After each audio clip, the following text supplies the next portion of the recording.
আসসালামু আলাইকুম। কেমন আছেন আপনারা সবাই? আজকে চলে এসেছি আমার কিচেনে। আপনাদের সাথে শেয়ার করব কিভাবে স্ট্রবেরি শেক তৈরি করতে হয়।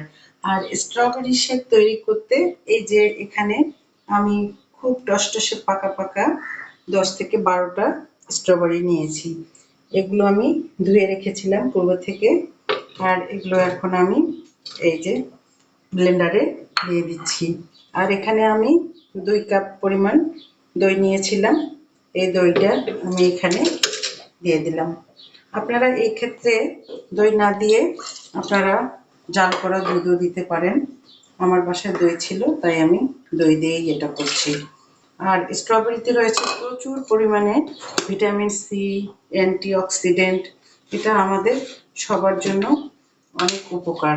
আর আপনারা যে যে পরিমাণে মিষ্টি খান ঠিক সেই পরিমাণে মিষ্টি দিবেন, যাতে এটা স্বাদটা ভালো লাগে।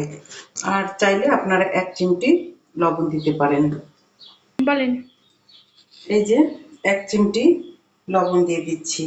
আর আপনারা যদি একটু ঝাল ঝাল খেতে চান তাহলে খেতে পারেন, বাট মিল্কশেকটা আসলে একটু মিষ্টি এবং স্ট্রবেরির যে ফ্লেভার, সেই ফ্লেভারটা অনেক সুন্দর এবং এর স্বাদটাকে দ্বিগুণ বাড়িয়ে দেবে। এই যে এখন আমি ঢাকনা লাগিয়ে দিয়ে এটা ব্লেন্ড করব, তারপর ফাইনাল লুকটা আপনাদের সাথে শেয়ার করব। কেমন লাগলো ভিডিওটি? ভালো লেগে থাকলে অবশ্যই একটা লাইক, কমেন্ট এবং শেয়ার দিয়ে পাশে থাকবেন। আল্লাহ হাফেজ।